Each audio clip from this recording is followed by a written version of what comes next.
This is the September 27, 2018 Capital Investment Committee meeting. Everybody's here. We've got a good agenda. I got some speaker cards. We'll get to those. If I mess up and miss you when it's the item, just jump up and run up here. Item 1, consideration of minutes from August 23rd, 2018. Move. I'll count that as a motion and a second. Is there any discussion? All in favor say aye. Aye. You can pick. Number 2, discussion and presentation of the proposed architectural services for the master plan at the park at Harlansdale Farm. Good. Okay. Well, thank you, Chairman. I have with me tonight, or this afternoon, we have Steve Johnson with Tuck Hinton, as well as Kevin Lindsay with the Parks Department. As you know, as part of the budget process past year, we talked about all of the structures at Harlansdale and the need to make sure, as we're doing a CIP, that we've got the most up to date. The original master plan we did for Harlansdale was a 50-year master plan that looked at the whole property, and basically within that plan it said that all of the historical structures on the property should be saved. Now that we have Friends of Franklin Parks as well as other community groups and events, we see such potential as working towards saving those potential structures. And so what you have, what we have before you tonight is the first time that you've seen. It's a draft of some of the programming. Steve's going to kind of take you through that process. We have a PowerPoint, and then we'll be able to answer any questions. But post of this meeting, we'll ask the city administrator to send the programming side so that we take a look at how we would use the and master plan the barn, the historic Hayes home, the worker houses, and any of the structures that we talk about within this master plan. The goal is to have an opinion of cost, and even though you have a CIP booklet before you already, we will update those specific costs most likely by the end of November. So anyway, I'm going to kind of turn it over. Steve, thank you for being here. I'm going to stand if I can see. Sure, just be, make sure you're on the mic. Okay. Am I good? Yes. Okay. Actually, I may sit down because I can't see all this. That's where I'm going to be pointing. Okay. So, thank you for having me here, and I'm going to go quickly through these because I got quite a few slides, especially the first part, and then get to some concepts. Agenda-wise, I'm going to look at the process and background, what we've, how we've got to where we are to date, and then initial concepts, and then let you comment on that, and then talk about next steps. We had meetings early on with Parks in the city to talk about the programming, and then we also met with Friends of Franklin Land Trust, Rotary, and other stakeholders to talk about the programming vision and just the goals for the master plan. We had site visits, and I've been doing research as well. Our scope includes, as Lisa pointed out, main barn, the Hayes house, power station, 2 worker houses, and pedestrian bridge, actually 2 pedestrian bridges, and trails. We talked about past studies. There's a lot of work that's been done in the past that we want to keep in mind and look at. There's a lot of good information.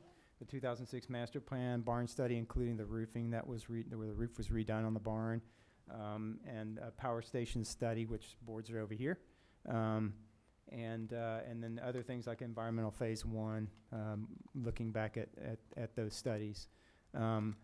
Vision and goals. We talked a lot about programming goals in our meetings, connectivity to the property around the farm. Talked about the goals for each structure, and then telling the story. That was a big part of the meetings, talking about the story, the Harlan family, of the story of the horses and agribusiness and so on. Had a site meeting to walk the site and look at the structures more specifically and discussing the goals. And then we took all the data that we collected and put into a programming document, got feedback from the city and edited that. And this statement at the bottom kind of tells you sort of the vision to illustrate a campus plan with programming vision and revenue opportunities to support the park, and that helps tell the story of this important piece of Franklin's history. visited the structures to understand the existing conditions of them. Of course, you've got a lot of documents that have been done, including some construction documents that document existing conditions of these structures. And then we documented all that information with the programming.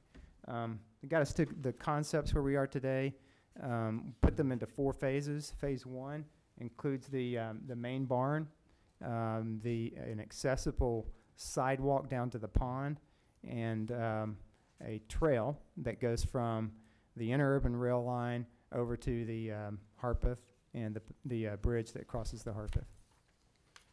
Phase 2 includes the Hayes House, paving of the interurban trail. And if I can use this thing here. Not really, there it goes. Well, it's a paving of the interurban trail from the canoe landing up to the Hayes House parking.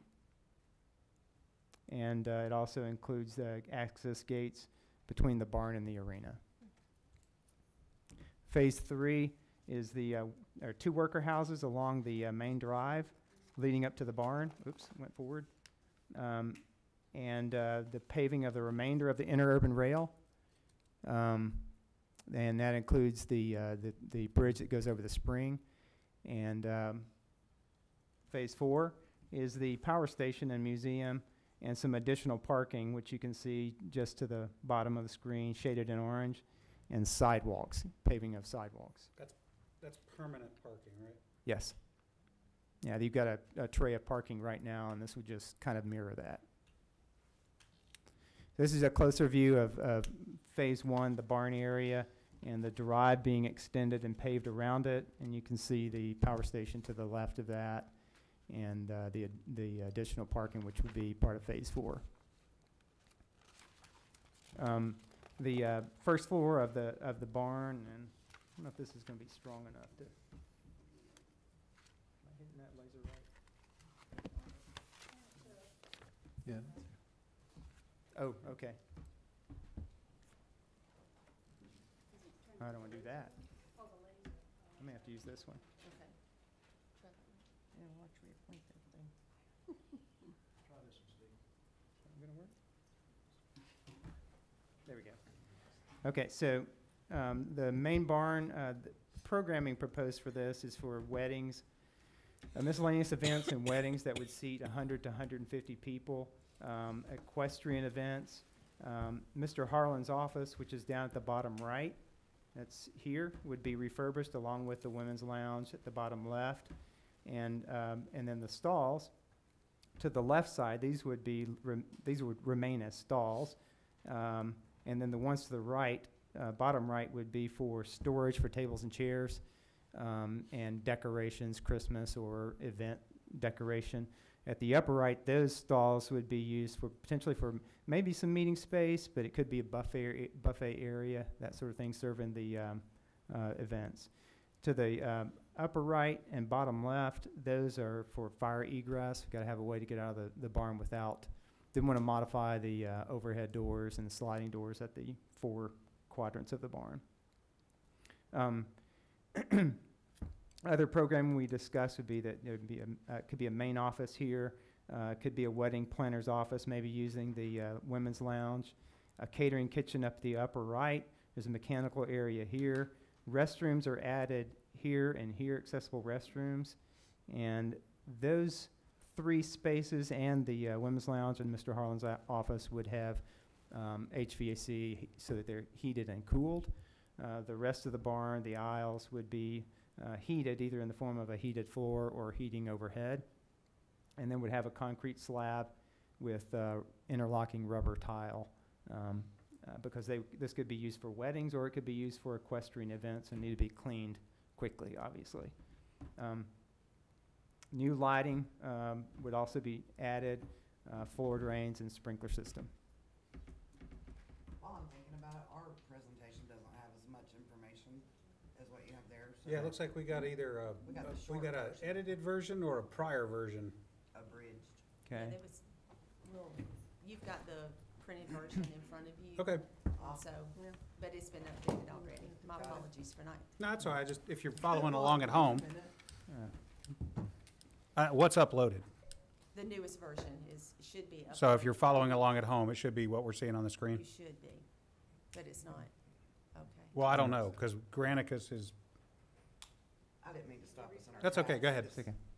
There's a lot more information on theirs than ours are. We'll make sure that this gets out after this is completed. I'll work with Melissa to make sure that this new version is out. My apologies. So the upper level, the only thing we're doing here is the decking up there. Some of it's been damaged. Probably would be replacing that, and then the bridges and stairs, just being sure those are structurally stable for photographers or wedding planners getting up there to decorate or take photos.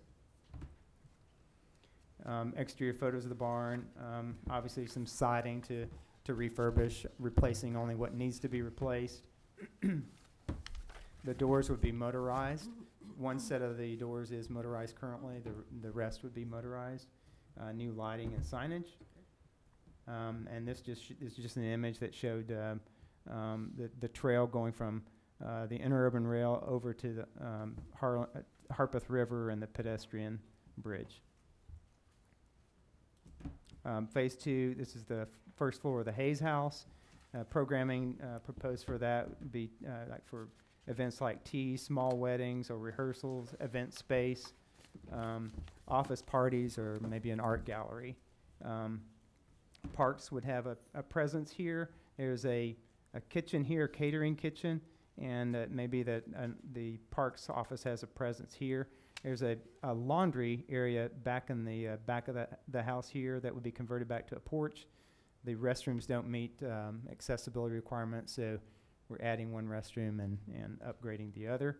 And then the other 4 rooms would be used for the event spaces.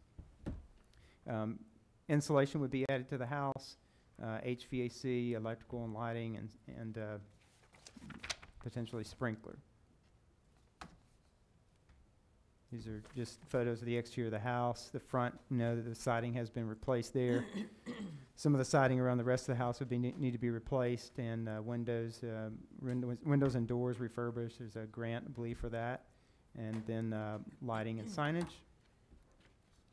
As part of phase 2, the interurban rail gets paved. That bridge there would be over the spring. That's part of phase 3. And then this is the worker houses. 2 worker houses. Worker house 1 is the one that's closest to the barn. That one has still has some walls in it. We would propose leaving those there, only adjusting what we need to, and that would be to make the restroom accessible. This one could be used for have parks presence office, security offices perhaps, future park ranger or patrol office, potential caretaker, or maybe a potential outside user. This is the other worker house, which is closer to Franklin Road. That one is just about being gutted, and so we would just be adding some walls for a restroom and maybe a break area and an office, and then the open office, open area would be used for things like a large events office or a green room for the large events on the property. Interpretive space, visitor center, and maybe some additional meeting space.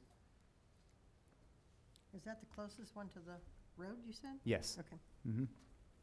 Mm-hmm. Photos of the 2 worker houses here. Obviously, siding needs to be replaced or refurbished.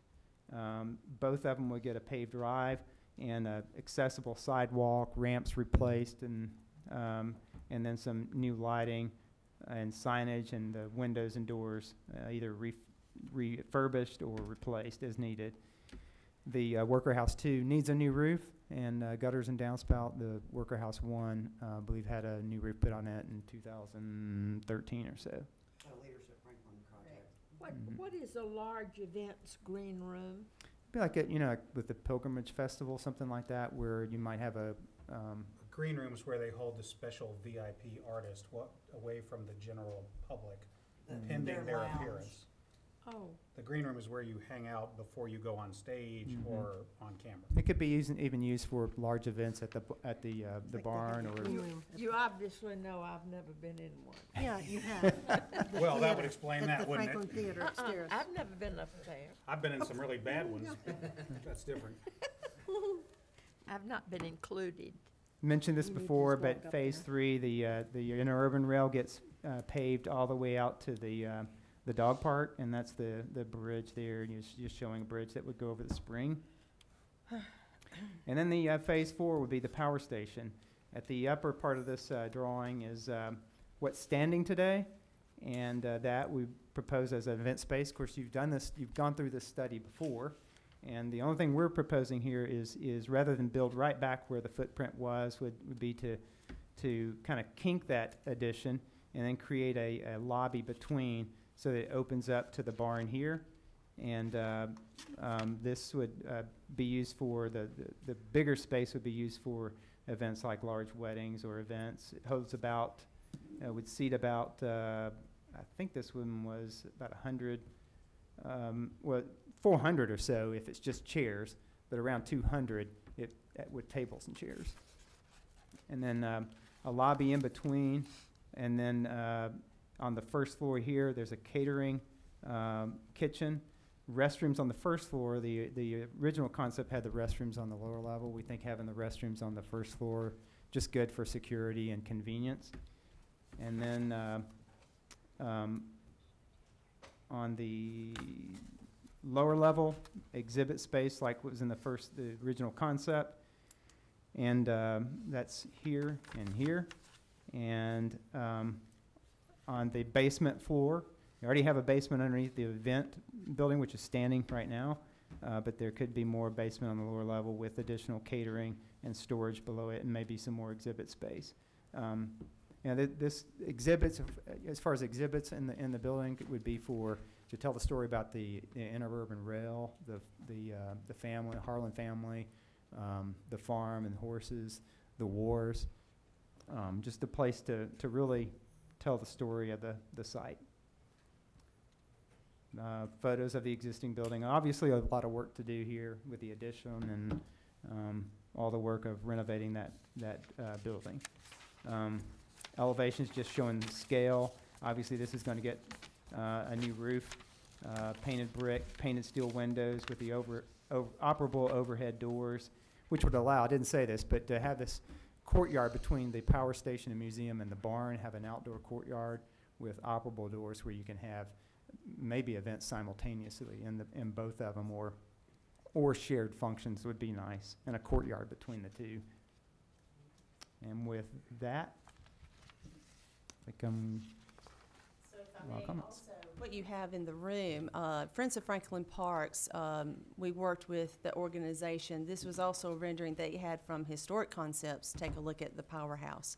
So I think it's important, once we decide on funding, most likely public-private partnerships for many of these facilities, the design will come later, but this does provide you maybe 2 different looks to consider, but again, specifics and details will come later at a later date. So any comments or that That's all. questions we may? So I wrote down a couple of things, some, just because I didn't want to forget. First of all, going back to the very beginning, you talked about driveway to the pond or something. sidewalk. Yeah, and I'd made this comment earlier, so I guess I just want to say it again to go on the record. Another Leadership Franklin project was to make a ramp so it's handicapped accessible for people. Yeah, it would be. No, it's already there. accessible. It's but here's the caveat to that. I've had a couple of people tell me it's great that they can get out there, they can't park anywhere close. So it's kind of like you've got this bridge to nowhere that people can't use because they can't park anywhere close. So we need to really probably move that to the front of the list, because if you're wanting to use that wonderful bridge, is great, but if you can't park but on the other side, it makes it kind of a yeah. So Sure does. that's just something I wanted to say, so that didn't forget. I'd mentioned it just somewhere along the way. And then sidewalks, you brought that up. I think there's places on the property where sidewalks would make sense, but I think there's other places, and I don't know where they're planned for, where it really may not fit with the whole natural scape of it. I would assume sidewalks are planned only around the actual buildings, and That's the correct. trail would be more of a different type of substance, or am I wrong? I think it's more of the wording, so we would probably look at what we call trails or that same look that's on the property. So what you would see on a sidewalk on 96 that we put in would not be the same as what we would Gotcha. put in the farm. So we would look at the materials or that type of thing. So, but when we say sidewalks, thinking about the width of that particular area or being ADA accessible, we're kind of taking it from that. So we can make sure that that wording's correct. We Oh, can- I'm just, for my own curiosity, Sure. I'm not being negative. And then the last thing that concerns me is we're talking about event space, event space, event space. I don't want it to get where you've got so many things going on that they're competing against each other. Like, if I had a daughter that's getting married. Oh, my God. Stop it. If I had a No, daughter. I can imagine. I mean, you'd literally have people booking that thing out for months and months and months and months in advance every weekend, and no one would ever be able to use the park. I'm not even saying that. Say that I've got a daughter getting married and I think, oh, the main barn's awesome, small group. But then somebody else has booked a wedding at the Powerhouse. And there's a polo game going on at the Tractor Supply Arena. And it's like, I don't know that I would want all of that going on that special day, that you're competing and where's the parking gonna be? And I think too many event spaces could be, and then something maybe going on at the Hayes House. So what's the challenge of programming so many different opportunities with everybody not feeling encroached upon? Yeah, this is the problem with having awesome parks. Do you understand what I'm saying? That made I me think it smile. can be a challenge. Yeah. So, And I think that's what you find out is even like at a Jim Warren, when you've got a baseball tournament taking place, but then someone else is using the The pavilion. pavilion and at Pinkerton. Right, at- or- at- yeah, at, but a uh, wedding's different. Pinkerton. It You're is, selling this as a wedding absolutely. So I venue? think that comes down to programming and us logistically looking at Scheduling. it's scheduling. And we can definitely make sure that that's incorporated into where you're not over eventing the process, especially if you've got a special day or you wouldn't want certain things on the property at the same time, especially on the same side. Right, I mean, 'cause it's different when you book an Eastern Flank, because it's pretty. It's pretty parking's there, private. Uh-huh, But it's way over there. absolutely. Great point. Great point. So Brandy, okay, I'm trying to think about what you just said. So how many event spaces exactly do we anticipate? I mean, I you're- heard you're- three. Any of the facilities itself, one- yeah, I any was of the gonna say- facilities itself, structures on the inside could be a small gathering, whether it's a meeting or a wedding or True, whatever you'd true, want to we've do. got more.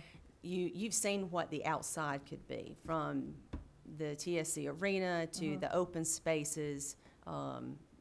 Just about any of those open grass areas or open space can be tented. Okay. But I think it still comes down to logistically scheduling Yeah. certain things at certain times. And once you have, and even though as staff grows and as we continue, we would not book everything on the site at one time, but you still need to be cognizant as you're working through that. Well, and because you don't wanna lose revenue, but at the same Yeah, time, you don't want true. somebody who wants this spot to have to buy out both spots to. Correct. To garner exclusivity. Yeah, Of a walkway that, and I'm bad at distance, when you go out the one side of the main barn, the Powerhouse is right there. That's a pretty, I don't know I want to be in the wedding business at all. well, I don't know if we have a choice, because if you have event space, how do you say, but, well, I guess you could say no weddings. We already do weddings. The scale of How do you- weddings how do you might, take that out? may Where do we do increase. weddings? At the Eastern Eastern Flank, we do them we've at Pinkerton, we have them at Harlansdale. They've been out. All right. and I'm not being, again, I just think it's something to be cognizant No, I of. think that's, especially if we were to even, I don't know that, it's kind of like a Franklin baseball, and I'm going to use that just as an example. Okay.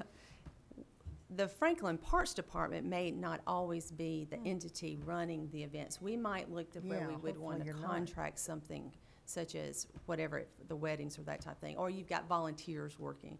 So logistically, we've got to make sure that that's coordinated with all of those specific groups. So that if we have something at the arena, you're probably not going to have a wedding in the main barn at the same time.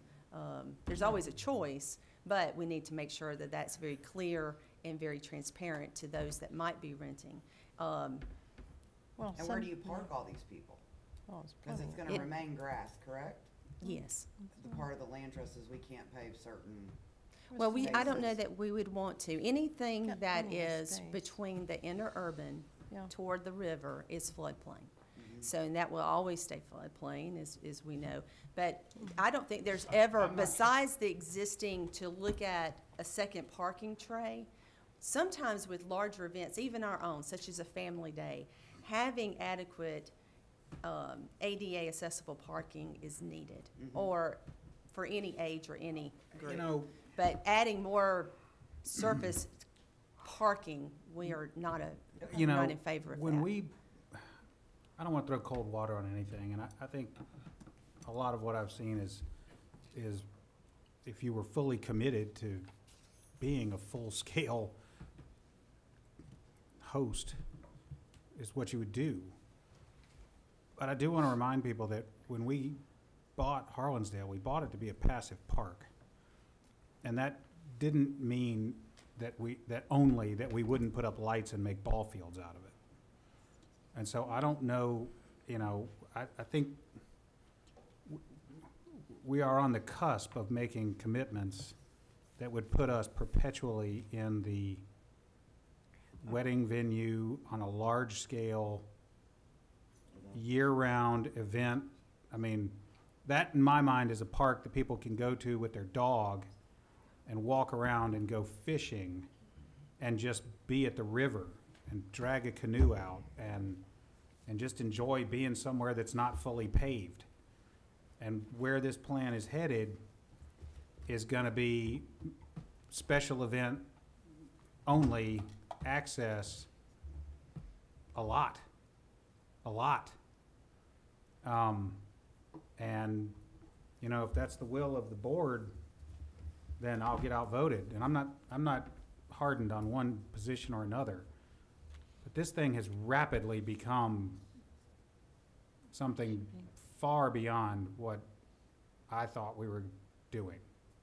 And I mean, I don't criticize anyone for observing the opportunities that exist here and pursuing them and being enthusiastic about it. I think it's a great park. But even before recent events, I've just become concerned that we're creating parks that are only accessible if you buy them, rent them. And so this sets up momentum in the direction of a person who just wants to go out and put a blanket on a field and lay down under the sun. Or stars, being told, no, if you don't have an invitation to this event, you're not allowed to come here. And the momentum is clearly in that direction, and I don't know where it stops. We already host, you know, tent parties, and now we're setting up to have 3 events at a time, and what I consider to be large-scale events where someone is clearly going to have the expectation that they get to control who comes on the property at all for hours. And I don't know that I love that idea. Ms. Berger? Well, honestly, Dana, I hear what you're saying, absolutely, but I don't think that it's about who controls who comes on the property. It's a public park. You can have a party there, you can have an event there, but you can't control who comes on the property. You have to allow the people to come to the property. you could last weekend. Now, Yeah, well, tell that to the Well, bride. okay, so, but you're doing, no, that's a special. It's an event. That is, but that's for the entire park. Pilgrimage is for the Well, how entire would- I park. mean- When you have a wedding, you're gonna use one building. You're not gonna use multiple buildings. You're gonna use the not whole go- parking You're lot. not gonna use, you may have 100 people or 50 cars there. Well, that, mine was in You know? rebuttal to nobody controls who comes in on the park. If you rent the entire park, you absolutely do. Yeah, but if you, how many people are going to, let's be reasonable here. How many people are gonna actually rent the entire park over and over and over. I mean, Pilgrimage has that privilege Well, right now. one bride a weekend for They're not 6 gonna be able months to, running. okay, if we allow a wedding to shut down the whole park, I'm not for that. I think you can be reasonable and you can have, what's the name of the house, the The electric, Hayes Home. electric house, the Hayes House, or the barn or something. You can have, okay, which facility do you want? The Hayes House, do you want the barn, whatever? But that doesn't mean something else can't go on at the Hayes Well, House, let me or ask you something else something. can't go on at Okay, the barn. Heritage Ball, last weekend, right? They Correct. weren't even there. They haven't been there in years. It's Eastern Eastern. Flank. Eastern Flank, Okay. yeah, Or if they decided to move over, things have been held there. Correct. sure. What's our permit look like? Well, it's a special event permit, so But it people comes can through. go on that property. So how many people? And walk their dog. How many If people does it take for the once Parks such Department to as- say, you're now at the point where you're renting the whole place? Pilgrimage is probably the one that is the The only ticketed one. event. Rotary, the barbecue festival was a ticketed event, but it's open, most are open to the public. It's just the point if they choose to go. And that's part of the Well, I'm not program. saying it's Well, if- invitation only, but We're it's not by. Yeah. completely If they're- shutting down No. everything for every, That makes no pilgrimage is sense. the situation We're not where talking that apples to happens. apples here. We're not talking apples to apples. Right. Because you Yeah. have the barbecue. We have the Oh, barbecue. yeah, that's why we're doing this, though. So if you've got a barbecue going on, so I can't go over and walk my dog? If No. they're charging for the event, if they've rented out the whole park, which barbecue The did. entire The park. entire park, Okay. then they have How the many right. times have we rented out the entire park? Just Barbecue twice. and pilgrimage. Pilgrimage. Okay, That's- so. Annually. Annually so So far. we Yeah. might So that's- want, We And might. those are 24-hour or week. It's I mean- usually a weekend. Now, Yes. Well, why- look, why did they Pilgrimage do that? alone has been a 3-week thing, right? Right. Yes, now that is true. Okay, so take 3 weeks out of the That's a warm month, weather months. it's a month for pilgrimage and usually a weekend for another event, or say the most 3 days. So, I mean, we're Yeah. clearly marching towards go find another park today. And if I may, to the committee, I think one of the things from It's the not Parks nice. Department standpoint is, we want to hear about the programming side of things.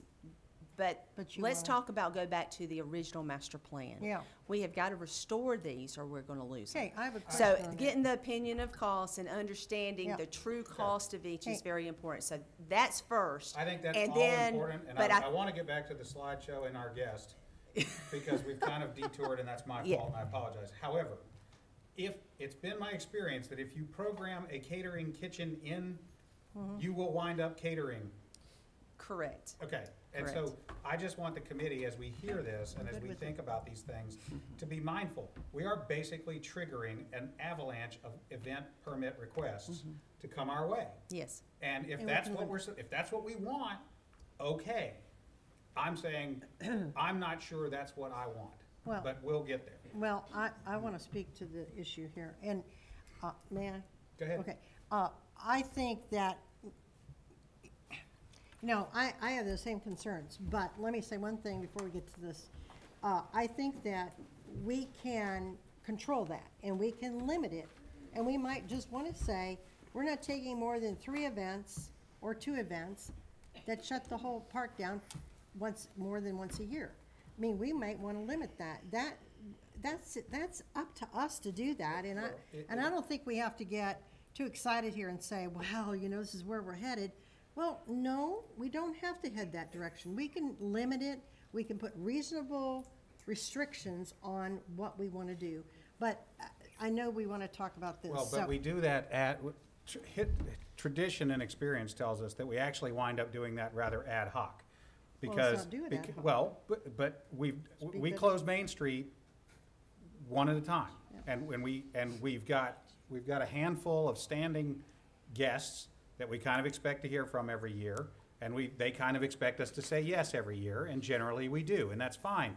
But what's happened is the new event that wants to come in and close down the square one weekend, we look at them frequently and we say, oh no, we already closed the square 5 times a year. Can't do yoga And we're on not the doing yoga on the square. We're not doing the skateboarder charity event on the square. We're not doing all those things. You go somewhere else. And we've actually looked at those people and said, go to Harlansdale with your thing.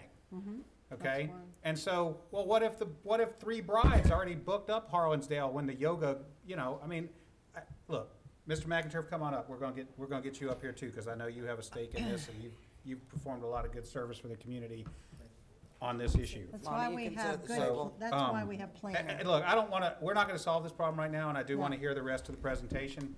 I think he finished the presentation. You're done? Yeah, I'm done. and I Okay. have questions for you too. Okay, well, But we'll I- get to that, but I think let's you let wanna- Mr. McInturf, because Yeah, he, thank- because thank he you so felt much. compelled in the middle of what I said to fill out the card, so Well, I'm interested to thank you hear so what he says. much Bye-bye. We're for kicking you out. allowing Tuck Hinton to do this, and thank you to the Parks Department for making this happen. I'm Monty McInturf. I'm on the board of Friends of the Parks, and some of the things you said are so true. There's going to be some scheduling issues. There's going to be lots of issues. One of the big things our group really cares about is the preservation of those structures. And I think when the Harlan family sold this to the city, the land trust got involved and said, hey, look, no new structures on this. Let's preserve the green space. Let's have it where people can sit under the stars and have fun together and walk their dog. All these things are so true. But the land trust allows for us to preserve these structures, and they have historical significance, and it's an historical site. And what Tuck Hinton has done, in my view, has put together some ideas conceptually to allow us to see added value for preserving those structures. Well- If they have no value in preservation, it's going to be difficult for us to raise funds or raise tax dollars or whatever to even preserve the old barn, and it may end up being a fire hazard. We don't want that. The people of this community do not want that to happen. So, putting together a proposal that states some potential uses, it doesn't say these have to be the uses. That will be your great judgment that will determine that. However, showing added value for those structures allows us as citizens to get behind pursuing the conservation of them. Because if we don't do something, they will not be conserved. And that's, I just wanted to make that point. No, I So it's think you're very right. good points. We got hung up on some little issues, but those issues are actually added value for the community. That's all I I want to think say. you're right about all that, and as someone who was on the board when we bought the farm, when we did that, thank you, Mr. McInturf, when we bought it, I at that point felt that the city had undertaken a moral commitment to do all of that. So there's no question that we should execute a plan that preserves all that can be preserved out there. The issue is, in my mind, to what end? And yeah, I don't want to rehabilitate them and preserve them and then shutter them and lock people out. I don't want to do that. I just don't know where between Yeah. rehabilitate them, preserve them, and make them available to the public and program them as heavily as we put baseball teams out on the fields. Somewhere in between those two is where we've got to land. Do we need a motion?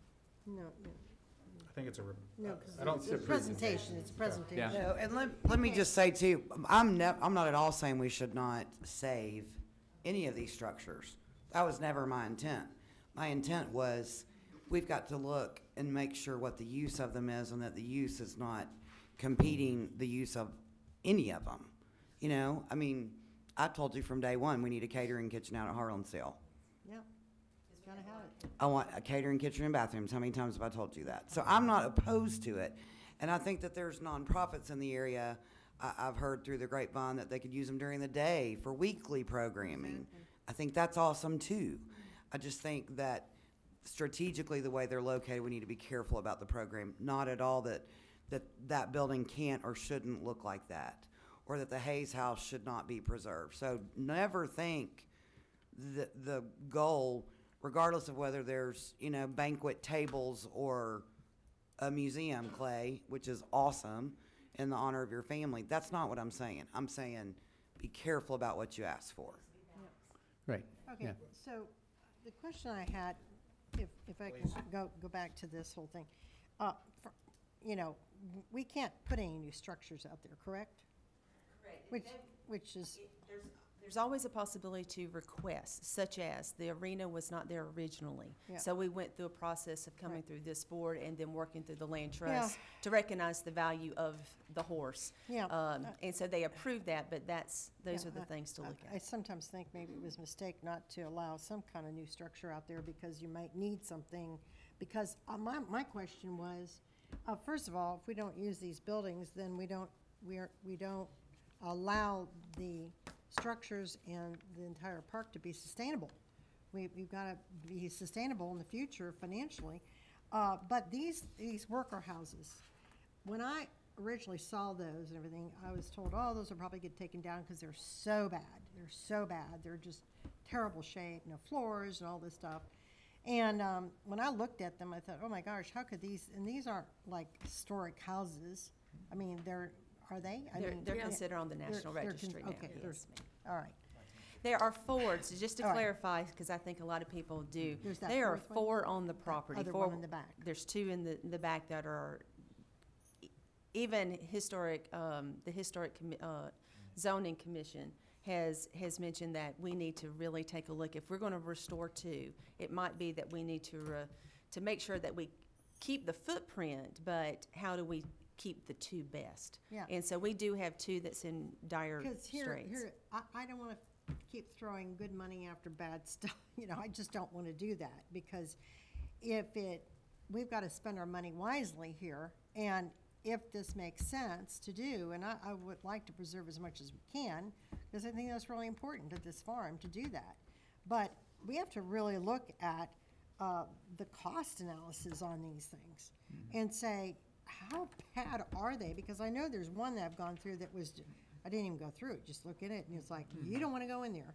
And in order to rebuild it and to make it to where actually public could use it, it may be so cost prohibited, I think would be foolish if it's so cost prohibited to try to just save it for saving it, for saving sake of saving a building. And so that's my concern with these worker houses, that we have some kind of analysis back to us to figure that out. The other thing is, when you talked about these uses, I just want to throw this out. This is not related to yours, but all these events, hopefully, the city's not going to be doing that. We need to farm that out. We don't have to be running all those events and everything. That's for another discussion. But back here, I would like some more information on those homes. I think as far as I'm not sure which house that you went into. The one but towards the back. it was towards the back. Yeah. Yeah, on the interurban rail line back there. Those are in the poorest condition. Yeah, they're horrible. The two closer to Franklin Road along the drive that leads to the barn, there's one that has been demoed. There's a lot of demolition inside, I think for termite damage, I believe, Yeah. and probably some water damage as well. That one's gonna need a bit of work to, there's some floor joists in there that have, not a lot, but some that have to be added back in, and then new floor and new walls, insulation. Have they The- all been assessed for termites? Because they're all It wood. must have been assessed for The one that has termites. The roof on it, that we put the new roof on it, has been, and the Hayes home has been. And then are we maintaining that to make sure that they don't get We do. attacked? We do, and the main barn, And the main yes. barn is right. We do, Yeah.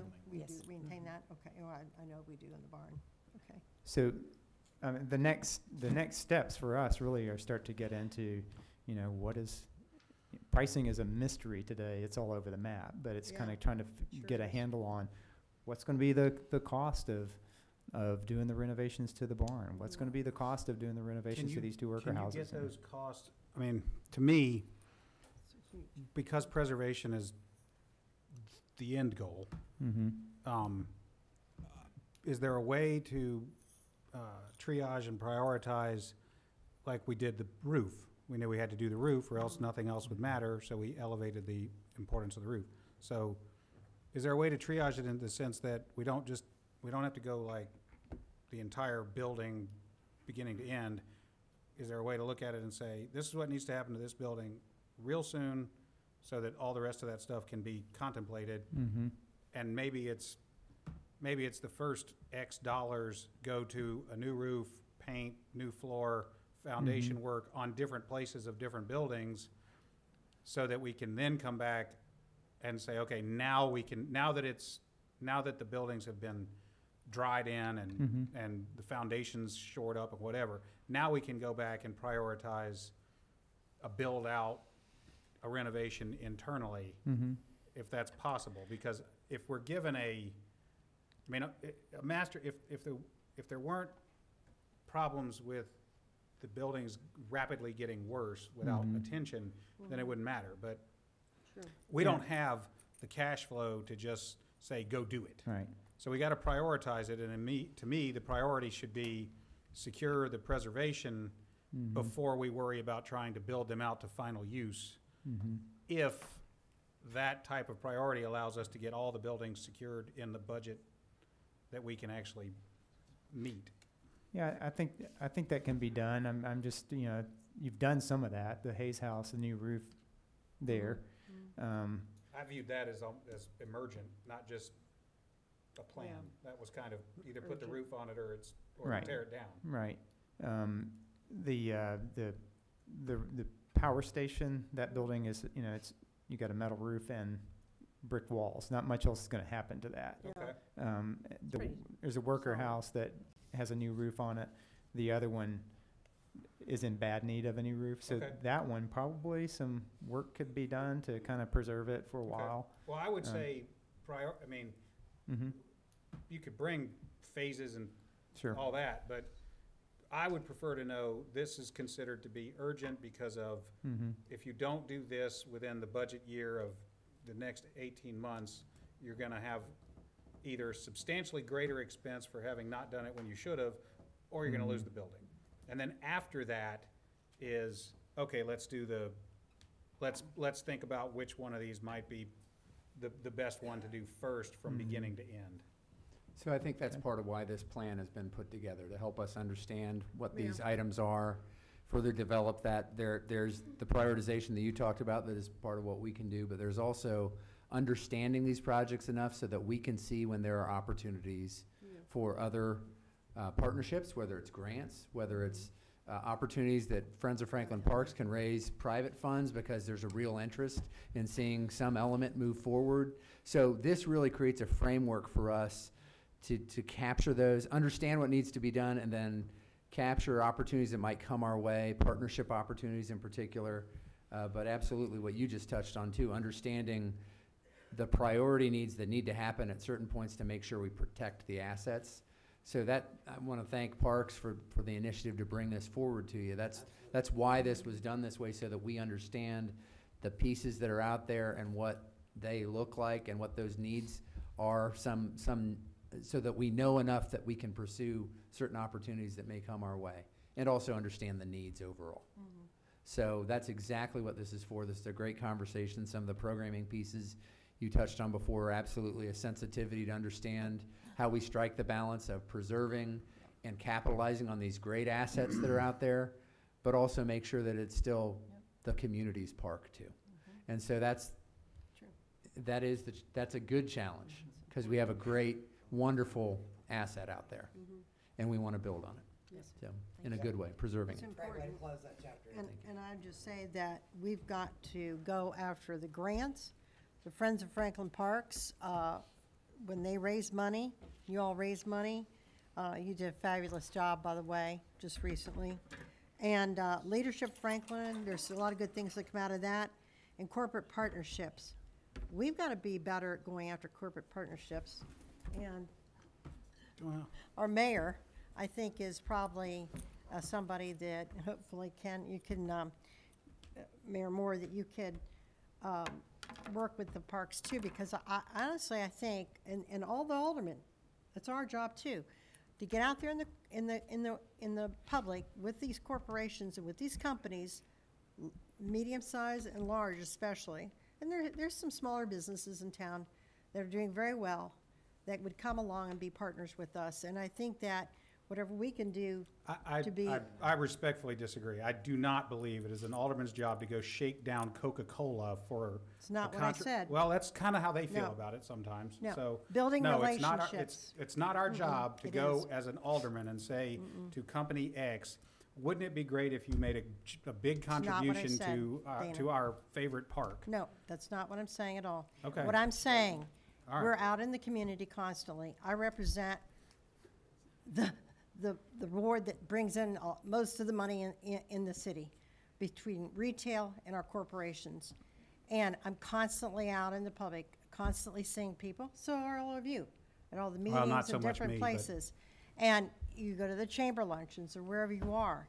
And I think we need to be conscious of making networking, making contacts, and building up interest, and then sending them their way, sending them over to Torrey, sending them to the Friends of Franklin Park, sending them to talk to the mayor, because, yeah, that's the mayor's job. Part of PR is the mayor's job for our city. And so I think there's a lot of things that we could be doing, because we need to be renovating these places. And it can't fall just on the taxpayer, it's just not gonna happen. Okay. Yes, Ms. Martin, you've waited patiently. Just one word. What about our park fees? Can any of that be used for Yep. this? For the Parkland impact fees, Dedication? is that, no ma'am. This is, because it's considered a historic park, you may not, but however, the way we do have it set up is to take a look at, you've got general fund, you've got hotel motel tax, because a lot of tourism is considered. We also have, we've received historical grants, those kind of things, and the public-private partnerships on the property. So there's some other funding opportunities, we believe, other than the Parkland impact fee. When we see people and go to these groups and corporations and developers and so forth and mention it, you know, giving money to Harlansdale or other parks, can you imagine their demeanor when we say we need more park money? When There's they're paying I all think that. Alderman Peterson has said this for years. In fact, I was reading something back about 10 years ago. We were just looking at some minutes, and she constantly says that there's so many more worthy projects than there is money. And so I think it's really about having a good plan that we can be proactive in looking at things in a different way. And public-private partnerships is an opportunity that some departments don't have that opportunity. And so we will try to do our best. That's good, Okay. thanks. One quick word, Mr. Mayor? Chairman. I'm sitting up here so you can't see me. I want to just mention Friends of Franklin Parks. I don't know how much money they've raised already, but they're out in the community and asking people all the time. And they had the Raise the Roofs event. Their vision is way beyond ours already as far as getting many of those structures preserved. And one of them is the main barn. And what'd you raise, $300,000, $400,000 one night? Fix up the main Mr. barn Mayor. so it can be used. I hear what you're saying about the programming of the property. I think that is a concern. I think our staff is challenged every single day with programming, just because, you know, Jim Warren Park and ball fields and things like that, we need all of those things. But I think it's important that, you know, I think our citizens are gonna tell us what they want out there. And our citizens right now are telling us they want that main barn fixed. Oh, I They don't, want to be able to use it. So I hate to see us get too wrapped up in worrying about how many events are going to be there at once. I think it's really important to focus on preserving the structures that our community wants and move forward. Thanks for the ability to comment. all right. There are speakers for items 11, 14, and 15. Does anyone object if we take those items up now so that the speakers who may otherwise have no business here can come up here and then go back to life as they knew it beforehand? Any objection to that? No. All right, let's then take up 11. Consideration of ordinance 2018-42. Ms. McLemore, come on up. That is an ordinance to establish a no parking zone on South Margin Street and to implement a pavement marking and signage plan. Can we present on it before we have the Present, citizen and comment? we'll Okay, just have good. our guests join us. Perfect. And Either way, when it's, and then wherever we'll you get want to to them. be. There you are.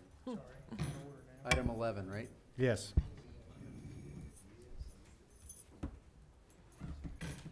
Okay, so basically, we had a public meeting, put up a lot of signs in downtown, invited a lot of downtown residents. The format of this is the same for all of these different ones. What came out of that parking study was where it is appropriate to park and not to park. So the first exhibit shows the crash history here. There's not a ton of crash history. You have one right angle crash. The other one is inappropriate parking too close to the intersection, and it's a side swipe is what that is. And so 5 years crash history, there's 100% of those are associated with sight distance problems. Going to the proposed layout is the next sheet. It shows generically right now it's an unstriped roadway. There's not much signage as guidance as to where to park, not to park. I'll say that I'm a big advocate for in the downtown area, given the volumes that we have today, that they should all be striped in some manner or another. What you see up there in red is the sight triangle or the sight distance that is required for the intersection. And so we proposed this plan. If you could zoom out a little bit, I could tell you the feedback that we got at the public meeting. So what we asked people to do was put a green sticker on it if you agree with it. If you don't agree with it, put a red sticker. If you don't have an opinion, you could put a gray sticker on it. And so we had 11 of those that were in attendance there that agreed with the proposed changes or supported it. 6 that did not support it. The primary concern that we heard was from the 2 business owners there at the corner. They don't want to lose parking. It's as simple as that, and I fully understand that. The only other option really would be to look at doing a 3-way stop there. And so we are recommending approval of this, or we could also evaluate a 3-way stop as well. Paul, do you have any kind of estimate of how, I know it's not marked today, so it's hard to say, but how many spaces are we losing that people may be using today in the unmarked condition? It'd be around 7 or 8 Okay. max. That's a lot. Yeah, it is. That's more than a couple barber chairs full of people. And there's more than one business there, that's just for Yeah, one. there's a lot of businesses. Does that complete the presentation? Anything else, That completes, no, that completes. Ms. McLemore. Hi, my name is Ellen McLemore, and I am a resident of 147 Flintlock Drive. I am here on behalf of my son Anthony. He is working today. He cannot be here, along with a couple of other businesses that just opened up. Now, this is his 3rd move, and I'm praying that he will not have to move again for a long, long time. But in order for him to have a successful business, he is going to need parking. He is on the corner. He has no parking whatsoever.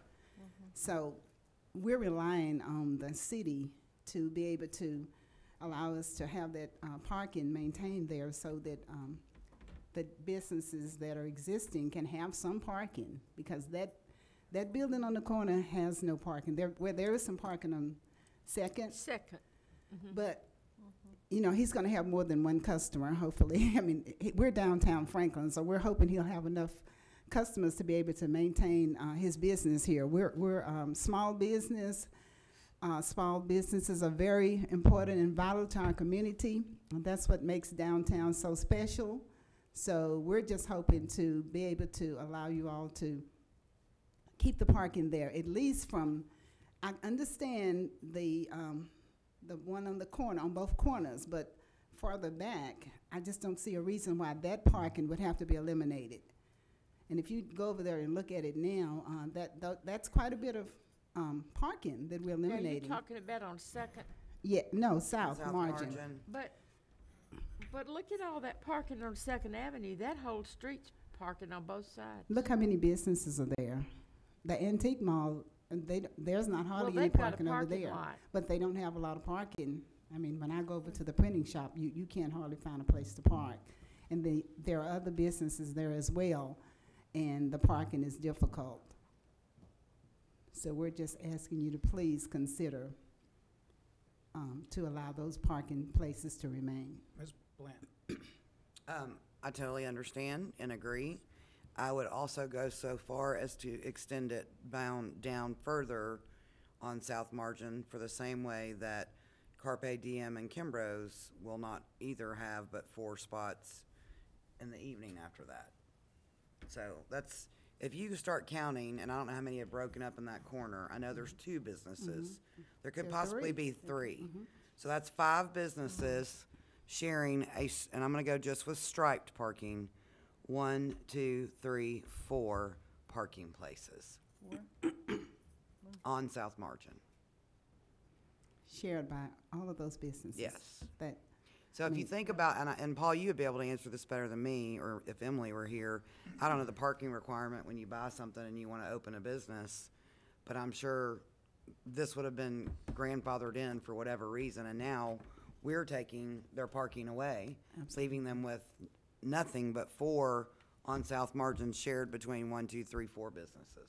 Well, downtown provides for shared parking, because you've got parking around on the streets and in the garage, and you have just, it's a different animal than you see in some of the other places, but understand your point, but it's a Well, and you little don't different in want- terms of how we look at requirements. You also don't want people to start thinking they can use the Tin Cottage or JJ Ashley's parking because they can't find anywhere else. That's right. Because then you're pitting neighbor against neighbor. And that's not a good situation to get in either. Yeah. So, I don't know, I mean, I would be fine with the 3-way stop sign if would help the safety of it. But I don't see any other reports of any other problems on South Margin for those that were existingly open along that corridor. It does stop as you get closer up to Third Avenue, I know that. And I think that's fine because that's a heavy residential area and it needs to be backed off of there. But I totally support leaving it as is. And the road gets narrower too as you get to Third. Here- You get- yeah. This is one of those moments where I will say to the engineering department, thank you for your advice. However, two fender benders in 5 years compared to, compared to the immediate irreversible impact on the 5 businesses, this is one of those situations where I think I'm going to respectfully decline the engineering advice and count on people to not be too stupid. Oh, it's not impractical. And count on people to be prudent. Paul, one are more. those places marked, are they striped right now? Nothing's striped. That's why it's Okay. kind of a guess on how many All right. spaces. I'm looking after the house on the corner of South Margin and Third Avenue. That is their driveway, and there's a wall there that they cannot see to come out if their car's parked near it. And unless it's striped, you're gonna have to remove the parking. But if you stripe it and you give them those 1, 2, 3, 4, those spaces, I think there might be enough room for them to see to get out. But listen, for downtown, we are struggling. We cannot get out of our driveways because you cannot see. People park right up against the driveways. And I know they do there, but if they were striped, maybe they wouldn't do that. Or maybe a sign with a penalty. Generally, the striping is what you do to You block. ought to Yeah. see I where don't they mind the park. striping, and I understand the need to Right. perhaps I think we need to- make it clear that you cannot park at the corner. 20 feet, right? Would it be better to provide some site distance with some striping for spaces? You know, where there's no striping now, to provide some striping? I'm just sort of thinking with Paul if there's any benefit to that. I think There is I think a some. 3-way stop would be a mistake. From I'm a just saying if traffic that's- I'm not big and I on think it three-way. actually might create more I safety don't issues because people will be frustrated that they had to Yeah. Well, stop. if people But people routinely count on 3-way stops, other people obeying them, Right. I don't like that. and making poor choices, so. So the site distance is based on the time it takes someone, the average person, to make a decision and then actually make the maneuver to pull out. It's all about Right. that timing. And so it's a calculated site distance that you have to be able to make that decision. Based on speed and that. So the only way to have an engineering support to cover ourselves from the liability would be to really go out there and check actual travel speed versus what it's posted at today. And actually, it's posted at 30 today, and we did a site triangle already at 25 at the bare minimum, assuming a lower speed. Yeah. So it'd be difficult to do without actually going out there and collecting travel speed. I think 30 which is we a can bit do. high. Is that's not striped right here? Nothing is Right striped. here. right? No, Nothing is but striped at all. And isn't it 20 feet from the corner that you're not allowed to have parking? 20 There's feet a to the general corner? ordinance out there that's, I don't know if 20? it's 20 or I 30, think it's that 20. just states that, but that is very. Yeah, I think we're generally doing 20 all the time, if I'm not mistaken. because I've had to deal with this 2 or 3 times in different places, well, 4 or 5 places, actually. I think without signage or designation, that's not really something we No, enforce. No. it's not. But I think we need to stripe, I think we need to do the striping, I mean, in the spaces, for the parking spaces. Because I'll tell you, once we did all that over there on, in front of Park Run on Turning Wheel Lane, huge difference.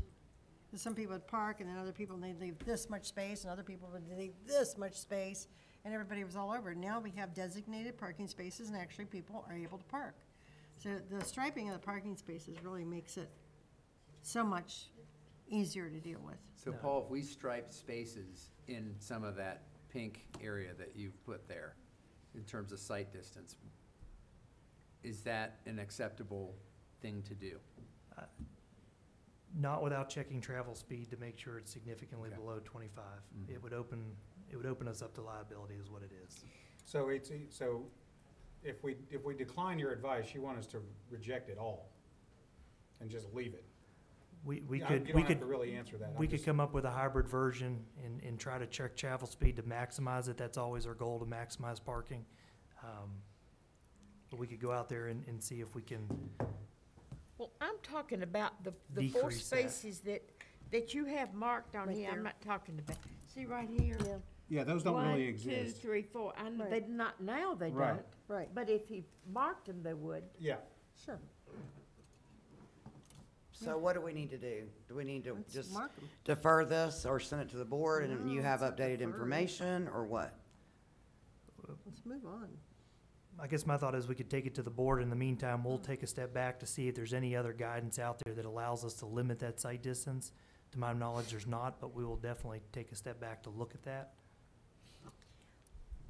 Wouldn't it give you enough sight distance if you put those 4 spaces where you have them shown on here? Those 4 spaces are okay. Those Yeah. can go in today. You could You're, stripe go back those. closer to the. Stripe right those. house. Yeah. It's more by the intersection, By that's the the intersection. question. How Well, far I do you understand go? about the intersection, because I mean, I could see maybe can't getting get 1 too or 2 close. more additional on South Margin. I think anything past that, we're really stretching our limits of You're what, gonna have to go out what there is and look. appropriate. 1 or 2 more, 1 or 2 on South Margin. more. It's still, yes, it's still cutting into that sight distance area. Might be able Beyond to. that, I mean, that intersection is a one-way stop control. You need to have some sight You have to have distance. some sight distance, but I'm not sure you have to have 20. I mean, that's usually what we do, but, you know, who knows? You Well, have this to is go a out there and design physically speed of look at 30 it. miles an hour. Mhm. And why aren't we lowering it to 25? Well, they go 50. And what we're showing in red is 25. We've already We've done lowered it in that. 25. Oh, Yeah, good. we've already taken it down to what we thought was the Oh, minimum. Yeah, I agree with that. But Why it were says we 30. downtown area? That's the speed limit, That's- but we did the design based on a 25. Okay. And we're gonna, All right, It so is do you 30, wanna, it's do you wanna, 25. do you want some clear guidance on this? Yes, I would Do like it. Yeah. clear guidance on how you Okay, want to does anyone proceed. have a motion? I do. Ms. Martin, I say leave the 4, I move that we leave the 4 That spaces. you mark the 4 spaces. That you mark the Mark. 4 spaces and add 2 more toward Second Avenue, Yeah. so in other words, stripe 6, stripe 6. are these striped already right here? And- no, they're No. not really, that's, So why don't we stripe them all? That's what it'd be, so, I mean, there'll be 6. There's We, quite we a have few. I think we have a concern about Is that what you're striping talking about? spaces that are within that sight distance. Well, that's 2 that are in that sight distance. You said you thought you might be able to do 2. East of Second Avenue, Come so back. closer I say over towards the Ice House. okay, hold on, there's a motion Yeah, that has not yet been seconded. Wait a minute. she's trying to clarify East of it. Second, East of Second, I you think we want to could do get it to. down there by the chicken plant? Yes. That's probably where you can get 2 more spaces. You're still pushing the limit on Okay, the all design right, speed. well, I'll change my motion then. I move to stripe those 4 that you have and add 2 at the antique mall instead of the chicken. All right, second. Okay, so there would be some no parking out there that's not currently there.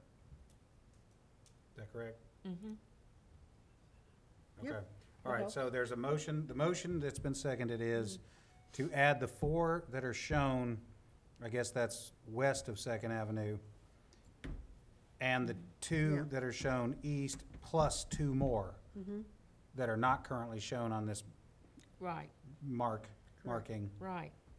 So What two east are you talking about? these Two that two, are there That- already. there's two that are shown that are not actually out there yet. And then Over two here. more, squeeze two No, more in. wait, Show. where? No. Am I looking at the right place, down Yeah, here? that's what I Yes, I that is understood. correct. You could, That's Okay. where Margaret Two. said. Two more. there. Yeah, there's more. two So and you'd two really more. have 4 That's and where 4. Alderman Okay, Margaret said to do. So it would be, so the effect would be to mark, the result of the motion would be to mark 8. No.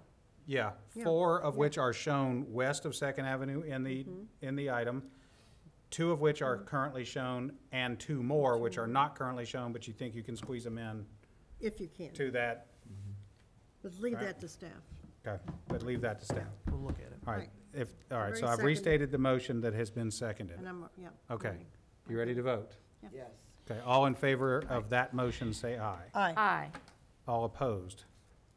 I'll say no. We'll forward it to the board with a 2-2 split. All right, item, Thank you Two all. to two? yep, 2-2. Did you vote? I voted against. And we all voted. 2 recs to me. Against it? Yes, It ma'am. was 3-1. 2-2. 2-2. You voted against it. I did, Brandy I want did. to Oh, stay you like it voted is. against it? I did. No, Brandy? Oh, I'm Yep. sorry. I thought you did. Okay. All right, We're everybody parking got all that over the recorded street. correctly? You're Okay. parking all Send them over. to his Yep. house. Yep, 2 recs doesn't motivate Okay. me. All right. All right, item 14, let's do this again. Discussion about recent public meeting for proposed intersection improvements at Liberty Pike and North Royal Oaks Boulevard, Mallory Lane. This is an engineering department item. Mr. Barnes, make your way up, and as soon as we What get the number are we on? presentation. I'm sorry. 14. 14. I'm Oh. taking ones that have speaker Yeah, cards. okay, got it. Okay, And so it's- Go ahead. on August 30th, we held a public meeting. We had pretty good attendance from the surrounding residents. From there, the biggest concern that we heard was the size of the intersection. The residents were concerned about the overall size of it. And as we widen the intersection, they're concerned about the increased speed associated with it. And the there was concerns about also the pedestrian safety being so close to the school. So we did do a simple comment survey card. Do you support the project was the first question. We had 5 that said yes, we had 8 that said no. Let's clarify that. That is, do you support the project as presented? As presented, thank you. Yes. Because there was talk about a roundabout that they were very interested in and some other things that they would like us to go back to the drawing board. So they said no, they weren't in support of the project as presented because they wanted to talk about a roundabout. There were 8 people specifically that wanted to talk about that and a few other things. Yes. Okay, I just want to make that clear. No, thank you. And then, Okay. do you support or want pedestrian and bicycle accommodations? We had 10 that said yes, 5 that said no. Should sidewalk be included in the project? Overwhelmingly, that was yes, 14-1. Should a multi-use trail be included in the project? We had 8 that said yes, 6 that said no. So the proposed plan is up here. If you remember back when Mallory Green developed McEwen Town Center, and there was one other development that all occurred at the same time. The city undertook a traffic impact study to be able to determine the need at this intersection along with others. Basically what the traffic impact study showed was that this intersection is projected to fail as those developments continue to build out. This is what was recommended out of it. I believe that there were 2 additional turn lanes are shown here that weren't recommended, but we are recommending that we move forward with it. The traffic impact study took into consideration those developments, but didn't necessarily take into consideration future development that may happen beyond that. And so this is the proposal that was shown at that public meeting. After hearing the public comment and the feedback, our general recommendation is to try to, and I'm going to point to the screen up here, if this is working, limit the project about 350 feet back to decrease the overall cost of the project. We also are proposing to replace most of the multi-use trails with sidewalks and look at how we can remove the grass strip associated with the project just to decrease impact. Where is the there- grass strip? I'm sorry. As shown here, there's a grass strip in between all multi-use trails and sidewalks. Oh. That's generally our standard, so that's what we generally start with to look at what the impact is and share that with the resident or the community. What I heard was that there were people in favor of the pedestrian trails, but it is intrusive into the multi-use trail. It is intrusive into some of the residential properties On the south. on the south side. For sure. Especially on that However, side. there was people that were in favor of it. The other big comment that came out of it was there was a lot of discussion about roundabouts, and that roundabouts have the tendency to reduce the speed as you enter the intersection, but it also continuously moves traffic. We've not drawn a roundabout, we've not investigated a roundabout. The impact or the footprint, obviously, of a roundabout is much bigger at an intersection.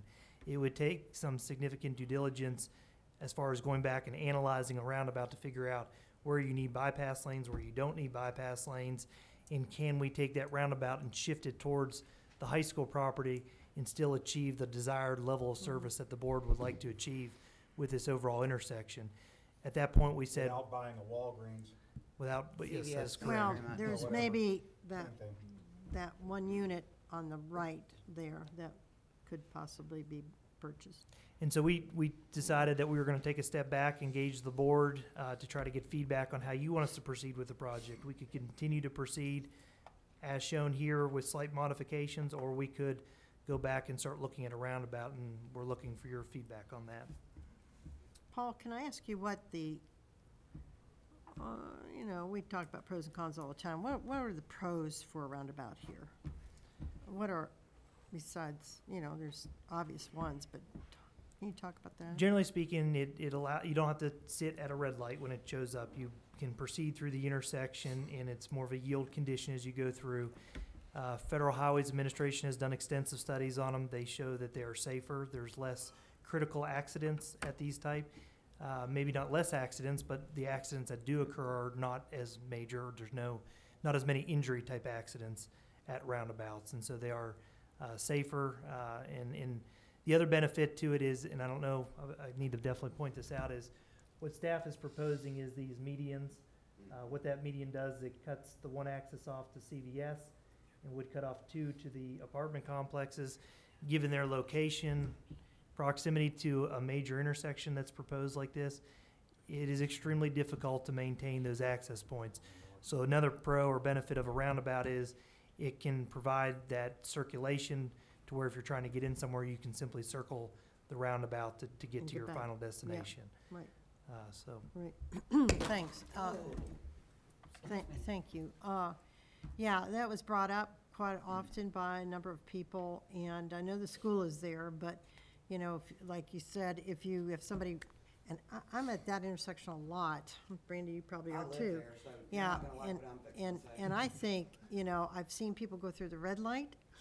Scares the living daylights out of me, and I saw two students in a car the other day that, oh my gosh, I just closed my eyes almost. I thought they were gonna get, you know, T-boned because people went through that light.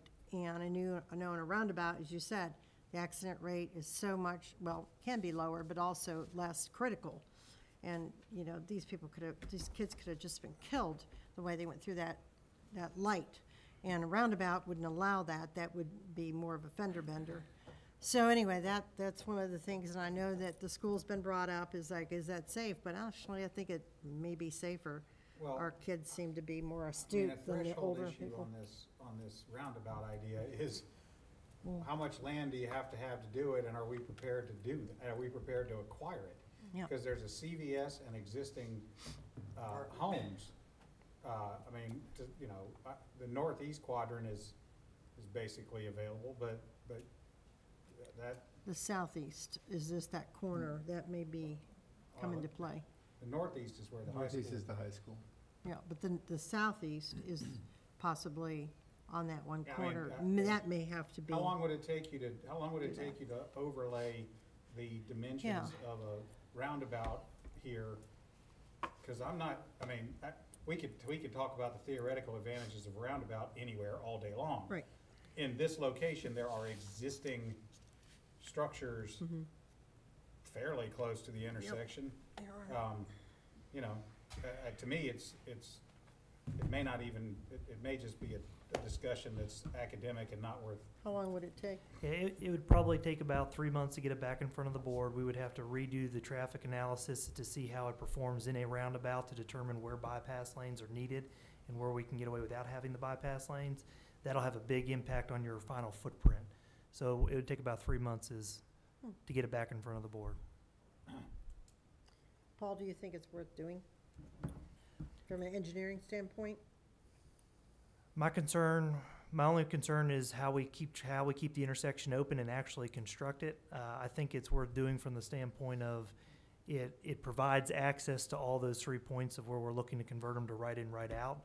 It provides another option for consideration. And we're gonna be making a huge investment at this intersection at some point. Anyway, right. 3 months and a little bit of money is not worth, if you're on the edge, it's worth the money to at least To at least know. know. But if you Here's want- another yeah. thing, is that well, I've said this before, I think that, you know, and I know sometimes the retrofitting in an area is really tough, but we really have to figure out how to move traffic in this city. And every single time we put up another red light or continue to keep another red light, we stop traffic. We Well, stop as traffic. Mr. Parker was So wont that's to a say, problem. they also turn green. Not very But- often. Yeah. Ms. Blanton, go ahead. Thank you. Okay, I've lived right there for 18 years, almost 19. I live in Andover. I did not get to go to the meeting, but when I saw the beige, what looks like concrete, right there below, in between Andover and the CVS, I was like, they have no idea what they're talking about. To get out of that subdivision, to turn east, okay, Andover to go east, especially during morning commute, you have to have that middle lane to navigate out of that. I wasn't around, that gave Andover a one entrance only, but we talked about it at Sunday dinner. My children were like, there will be 11 people down here fighting against that alone, and one of them's 17 and a half pounds and 3 years old. It would be a game changer for the people that live in Andover to not be able to come out and use that middle lane to progress either right or whatever. Centennial backs up, I can tell you they are constantly like letting you in because it's the only way you will ever move. The other thing is, and Bev, we don't agree on the roundabout, and that's fine. And the other thing for me to consider about the roundabout, much like Scott Speedy said, you've got high schoolers coming out of that high school twice a day, going in and going out, and to me, it's a nightmare. Also to understand the hill on Royal Oaks, if you've got Centennial letting out and they're going around their roundabout, that traffic is gonna stack up that Royal Oaks hill, and there is no way to know when you crest that if you're gonna be able to go over, or if you're gonna have to stop immediately, because you can't see what's happening and backing up that hill. To me, it's gonna create another nightmare that nobody's even thinking about. So I will fight this with all I have until it comes to the vote. If I'm the only dissenting vote, that's fine, but I live this every day, and I know. So, I will say that we did discuss the Andover median, and we are looking at options on what to do there. We did recognize that, and I appreciate you pointing that out. But that doesn't go there if you have a roundabout. It does not go there if you No, have a roundabout. That's Roundabouts, correct. it doesn't even come into play with roundabout, but. you wear your t-shirt for roundabouts, Yeah. I'll wear mine with And that. I'm not saying we should do a roundabout here. I think we should consider it. And honestly, I have a lot more faith in these high school kids to navigate a roundabout. I think they do it much more marvelously I have than a older people do. 19-year-old. And they're quick learners. Ms. Martin has the floor. I think roundabouts are great, but I don't think we ought to even try to Put it put there. one on a road that's already there. I think all our roundabouts ought to be limited to new roads, new neighborhoods, whatever. That way, everybody knows on the front end how they are, and you don't have to fight, do I want it, do I not want it? Just don't even think about it until we have a new road. Well, okay. I like keeping all the options on the table, but in this case, I think it's, without being an engineer, anecdotally, just my best guess, there's no way to put a roundabout in here without getting into expensive takings involving several of these landowners. We have, let me get Mr. Barnes' comment. He sat here patiently for a while. Thank you. Sorry. I didn't want to speak out of turn, but I do appreciate you Well, I taking me here. appreciate it. Thank you. I'm Matt Barnes. I'm a lobbyist, and I'm here on behalf of Tim Ruska with Viera Cool Springs, located at the southeast and southwest. And he could not be here today, but asked me to be here on his behalf. I was just retained this week, so I apologize. But I do have some experience with transportation. I was the legislative director at TDOT for quite a few years. I certainly met Mayor and Eric at some of those city and TDOT events. I'm also a licensed attorney, but not practicing. But again, I appreciate the opportunity to be here. And of course, at least encourage the consideration of a roundabout. It may not be the answer, but we think it's at least worth looking into. Can When we get you all the talk- land we need from your client? Well, we're hoping maybe you can shift to the northeast a little bit and not take. Look, listen, the concern with Viera, and I have to get this out there, with those units right there, the current plan would put a wall right in front of some of those units, and you've got all that really nice green space there, and that would all go away. And obviously, they have a real concern there. Understanding that you'd have to work with CVS and the school and maybe shift. If a roundabout is not the answer, then surely there's some sort of answer where we can maybe minimize those impacts to Viera. And that's where Viera would like to just at least be part of the conversation. And we appreciate, Tim wanted me to thank Paul and Alderman Berger, and I think Jonathan at the public meeting, you guys talked about this option. And I want to thank Paul as well for mentioning to me that I could even be here today. I didn't know that. And we're meeting with Paul tomorrow afternoon, and he's already told me he doesn't make the decision, but I understand that. But again, thank you for the opportunity to be here. We are concerned about safety. Again, as you're talking about coming down that hill, right now they come down at a pretty fast clip if the traffic is not backed up. With the residents on both sides of the road there, they're really concerned about the traffic going at such a high rate of speed. If the intersection were shifted a bit and maybe the roundabout or some other option, then it might be safer. It might slow the traffic down Shifted where? towards the school property. Right now, there's I guess the drainage area there right now, and they would at least like for that to be considered and to be part of the conversation. Is it possible to kind of load up a roundabout, kind of bubbled off in more of that direction? More of an oval. You could. To some extent. Yeah, you could. All right, so the Shift fact them that the all over the northeast places, is yeah. kind of green space creates options for that. Yes. Okay. This will be interesting. And we just, They have, I'm sorry. yeah, go ahead. That's all right. Of course, you do have some roundabouts nearby and on, I guess it's Crockett Road. Those are much smaller, but I guess the most comparable roundabout to this, what we're talking about here, would probably be in downtown Nashville at 8th and Lafayette. Or McEwen. And that was on a current road that was changed to a roundabout, and Oh, yeah, it seems to be that working was. pretty Let's well. get some great art in there, too. Well, pixie sticks or whatever you No, want. Thank you. But they did a good job of that, and they shifted that. Yes, ma'am. That one had to be shifted a bit. Right. Because it didn't line up. Oh, and I wanted to point out also that Viera certainly wants to work with the city and understands needing to project the traffic needs here, because especially in light of all the developments going on in McEwen north of here. All right, just Ms. Martin, I'm sorry. Ms. Peterson has joined us, and this is by far the longest meeting I've ever run, so let's do it. Yeah, and you complained about mine. My heart hurts for you. I know. Yeah, he used to complain about mine. I also was unable to attend this meeting because of conflict, but it seems to me unbelievable that we would put 7 lanes on Royal Oaks going north, and it's going to go down to 2. Wait a minute, where? Oh, good point. You see, at the Well, intersection, you've got in the- 7 lanes For on how- Royal Oaks north. It's And it's 6, gonna but go to- the 3 of them are mandatory turn. Well, but 1, no, 2, what 3, I'm saying is It's though. 5. Going south.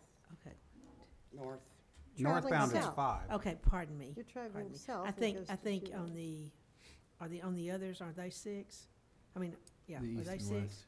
East, So going east hopefully and we'll get west? South Royal Oaks Okay. done. But you've got a double turn lane, going what, west on Liberty that's going to turn into 2 lanes there, and then it's gonna go down to 1? Yeah. I ba- mean. Again, but- basically, this is derived from the traffic impact study that we had an independent consultant do, looking at projected development. And the intersection size, while there's, like I said, 2 lanes that may be able to be a shared through right, is an Yeah. option that we can look at. That's what you talked But if you about. compare this to any other intersection along Mallory or Carruthers, it's very similar in size. What, that is 7, because there's 1 Yeah. right turn. And generally, Aren't there 2 What? straight forward and 2 left turns there? That's 5, and then the 2, Southbound, okay, Yeah. it's 7 across, it's 5 7 in one across. direction. Yeah, 7 across, Yeah. is what I'm trying to say. so if you compare this to any of those other intersections, it's comparable in size, given the development paralleling I-65. And we can share that traffic impact study, so you can look at those projections and compare them to what this says, if that would help you. Well, yeah, and in fact, I'd like to even see, I don't even know, does TDOT do any traffic counts on any of this stuff at all? We have traffic counts from when we did the study that we could share again. No, but I mean, Yeah, The- TDOT does. okay, yeah, and bring those out, because, I mean, there are a lot of people coming Is that, in this area, but still. I'm Yeah. sorry to interrupt, but is Gonna the be way to go. retaining wall like a couple hundred yards long? It is a long retaining wall that will be And needed how- for this How job. high are we looking at? On the east. I don't have those exact numbers today, but I mean, can find well, that. But is it 4 feet, view blocking or is it knee high? 4 feet, probably. On the roadway, it's pretty high. On the backside, what we were proposing is like a pedestrian type wall, 4 foot tall, but on the other side, it's probably 10 feet tall about in certain Where? locations, but I'd have to find those retaining wall drawings, and we can bring that In forward which to highlight section are that. you talking about? So Right this there? is the main area, Yeah. and you may end up with some walls here along this. That's So a like sidewalk with a, What are you with talking a, about 10 feet, though, Paul? But just given Where? the elevate Where? That's right, I know what you along North Royal Oaks, Yeah. in fronting these here apartments. now, is that a wall that goes up from ground level, or is that, or does the, or, Yeah. I know all walls go up from ground level. What I mean is, I'm having trouble picturing the elevation here. Street level, how about that? Well, if you built that as drawn, and I'm driving north on Royal Oaks, am I going essentially to be between 2 retaining walls that are between 4 and 10 feet high? Towards the intersection, yes, because the finished And floor of what's on the those. back side of those? So what we would propose to do is a 4 foot wall, just to keep children or kids or people from coming down and falling, and try to provide some privacy for the backyards of the apartments, was the initial thought as we looked at I this. don't understand why you're saying 10 feet, though. I don't get that. Well, because if you look at the finished elevation of the apartments, they're way up here and the road's down here. That's right. I mean, that's right. there's not much you can do unless you're gonna lower the apartments or raise the road, and the roadway's set with the intersections and driveways and I utilities. thought they were Well- pretty even there. I'm a little more interested in the roundabout then, but But- Yeah. But really, feet but I tall think it's a great walls. idea to just add, just to I don't like that. superimpose That's what horrible. a roundabout would be there. I mean, just the dimensions to of look it. at it, You could yeah. give us like 2 or 3 possibilities for that. That wouldn't take We'd 3 be that months, would 10 it? foot tall wall there. Well, unless we're gonna show bypass, we could assume insane. bypass lanes on all sections of the roundabout, but the traffic analysis needs to be done really to size that roundabout appropriately. And by the Well, time th- th- staff, No, I mean, I say make give the us same two- give us- assumptions that you made here and draw the roundabout that would be appropriate, Yeah, yeah. right? I mean, you can do yeah, that. we do that. But I still think, I'd like to see traffic counts and everything, and I do know that at certain times of the day, for sure, and in the afternoons, I know it's bad, Yeah, and in the let's mornings, draw. I know it's bad, because I won't go out there, I think we should at least take a look at it, But- All Because right, I was well, like is there- waiting to so the we other have a side. motion. Now I'm back to the So other the side. reason we brought this Yeah. forward is, we don't wanna spend a bunch of time, effort, and money on a design you have no interest in. I don't know what 10 And that's the roundabout piece. Yeah. There's value to it, potentially, as an option, but that's what we're trying to get a sense. Is there enough desire for us to spend some time and effort to I at don't least love develop? that. Yeah. No. That's horrible. That's a lot of asphalt and that's a lot of retaining wall. I was leaning going the other way. Now I'm back to the roundabouts. 'cause Well, you Let me just ask you, could convinced we me get that's the, could bad we get the news. numbers that you I did have not on this realize it's stuff 10 feet and, high. and compare it to what They'll is be going in on my right now? tunnel. Yes, we can. That would provide be you the really I good. just Thank think you. would never want to live in those apartments again. Yeah, all right, so I, Yeah, without I've heard taking, his without a values. motion, Yeah. it, No. it sounds to me like we're at least willing That's not to good for have the staff planet. take the time to prepare at least a Yeah. preliminary roundabout Maybe I'll take a evaluation. look at it. Yes, I just want to point out that we don't have that in our current scope of services. There is still funding left, so we would probably just continue to work in that scope of services if there's no objection to try to Yeah. I Get the think we have roundabout. to now. I mean, this Yeah, is, I, option. I don't that- like what you just gave us. well, that's a huge intersection expansion. And I don't love what I see there, but I don't have anything to compare it to besides do nothing, and that's not an option, Yeah, yeah. so, And there's so much growth coming here. Oh, my gosh. yeah. This intersection, it's And exploding. you can We'll do get some- land from the school? We'll have to. That will be Well, what we we'll would have see. to Yeah, they propose. condemn stuff from us all the time, so, Okay, is that all we need to do on okay. 11? I mean, 14? Your card, do you have a card? Yes, See it. 15, discussion concerning the Second Avenue parking garage. Mr. Hayworth, come on up. And so this is also your item. So over the past few months, we've been talking about what we can do to improve the overall utilization of parking as it relates to City Hall and the parking structure in the Church Street parking lot. We had 5 items that we've been talking about.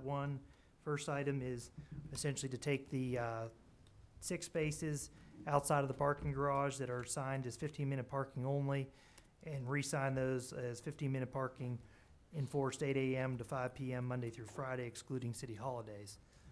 The next item was looking at other reserve parking spots, such as the fire department reserve spots, to again make that more 7 a.m. to 6 p.m. Monday through Friday, excluding city holidays.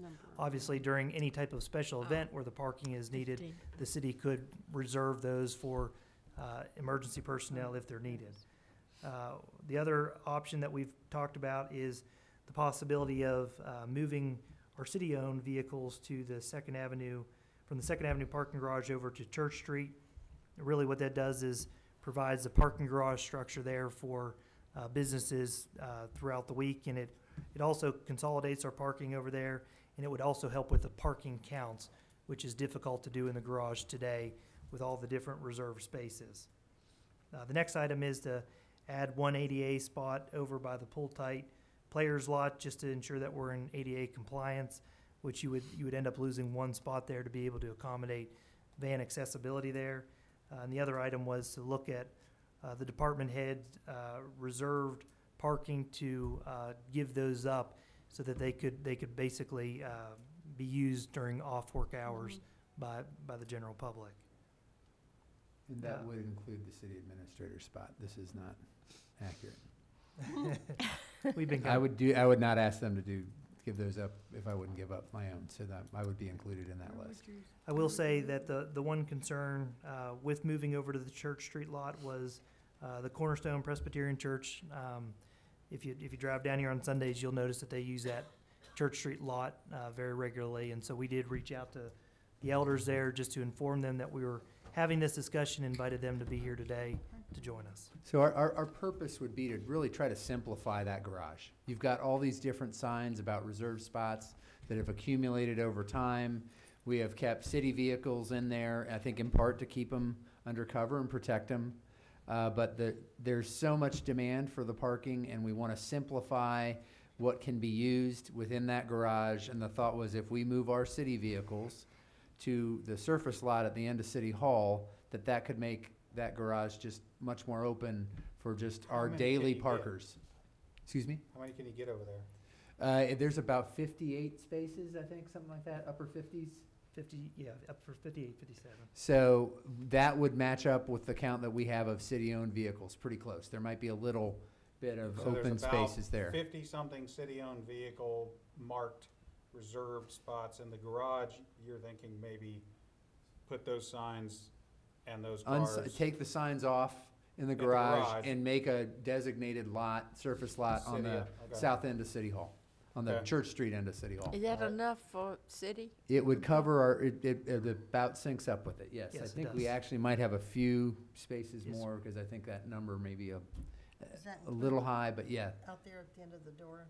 yes. whole We would space? need to Yeah. sign that, Yeah. and it would take a surface lot off of use, but would make the parking garage more accessible for public parking and easier to understand. Because we have some people that don't park because they see that reserve sign and it's open. It takes that mystery away. Do we have a sense of who's parking at the end of the city hall today, during the day? Mm-hmm. It's a mix. I mean, there are a lot of employees It's that a lot of park there. employees. And during And meetings? then it's other Meetings. folks. Well, I just don't wanna Yeah. pointlessly shuffle people. Mhm. I mean, I get that we have 50-something marked city reserve, city, and is it just city vehicle only, kind of generic? Yes, Okay. reserved for And city so vehicles. if we push all those out to the Church Street, then are we just gonna push 40-something random employee cars back into the garage? You'll do some of that. You'll just eliminate some of the confusion we have today in the garage about can I park in this spot or not. The other option that we didn't talk about here that has a similar impact is to shift all the city vehicles to the very top of the garage. That would provide somewhat the same thing that you could say, no city vehicles only from this point. And that would, again, be simpler, and it would have a similar impact there in terms So of go to the top and count down. top down, first, 58 spaces down, which equates to essentially that top level and maybe a little bit of the ramp. And we could draw a line, sign a certain way, Yeah. and it just simplifies it. It also makes the counting system work better, because right now, it's sort of netting out the estimate of city spots. It's not the actual count that we get from the camera. But- We're sort of doing a little formula on the behind the Do scenes. we have a sense that that's actually working correctly? Well, that's what the challenge is, because you're netting out a number to allow for reserved city spaces. Okay, okay. But it that's generally, but that's it a generally works constant. okay. So if it says 50, there's close to 50. We think? Yes. Okay. But if it says full, people will still go up it because that happened today, Mhm. whenever I was here. Well, And there is really, a margin yeah. for error. It does say Yeah. full before it's fully Yeah. full, so that people don't go in and not well, and other find it. people don't care what a sign says at all. Sir, let's get Mr. Hayworth's comment now that we've had that much. Thank you. I'm Joe Hayworth. I am an elder at Cornerstone Presbyterian, and we've been there for the last 12 years. We were parish and then Cornerstone. We have a congregation regularly of about 300 people that are there on Sundays, and that parking lot is of vital importance to us. We not only is the parking lot full, but parking on the street for at least 2 blocks around there is totally full on Sunday. We have Biscuit Love there that's also in need of spaces, and so it is, while I appreciate looking for a simple solution, it is a crushing blow to us. We have people that are, some of them older and frail. We have very young toddlers that need close access parking. And if we shut that down, it's going to be a major blow to us from that regard. During the week, you mentioned who was parking in that lot. We do have New College Franklin located in our building. There's like 26 students there and a staff of 8 to 10 that are looking for parking places and using that lot, and as well as a street around there. So we would certainly ask you very, very much to consider another solution that doesn't shut that down, so that we have no place for congregants to park, and we're looking at 50-some cars that are just left there pretty much all the time from the city. Is that what happens? Well, they're out. Not on Sunday. Yeah, on Sunday they would be sitting, yeah. Okay, Sunday so, they would take up those spaces. We've got a few dozen cars. So whether We you need put them to- there or put them in the garage. We've got a few dozen cars that are gonna be basically idle all weekend. Mm-hmm. The issue is, where do we want them? Mm-hmm. Right. Okay. Yeah. And the goal of this entire operation is to make it easier for members of the public to park in downtown Franklin? Easier to find those open spaces in your garage. Okay, And to so simplify that and have fewer signs in the garage and just make it a how little many clearer. spots in the garage are currently dedicated to a specific office or person? Well, there's about 12 or 13 that is a mix of specific people or pool cars. So they're city-owned cars that are shuffled in I and mean, out by there's one for the employees. mayor, Mhm. one for the city judge, one for 8 aldermen, Mhm. one for HR director, one for, The 3 ACAs, the okay, city so you've got engineer. about 12 of those? Yeah, 12 or so, yeah. okay. And there's a couple pool cars. All right. Well, I don't mind leaving the 12 or 13 where they are and putting all the city parking top down. Mhm. I don't Yeah. particularly want to displace members of the public all weekend with cars that are just sitting still. The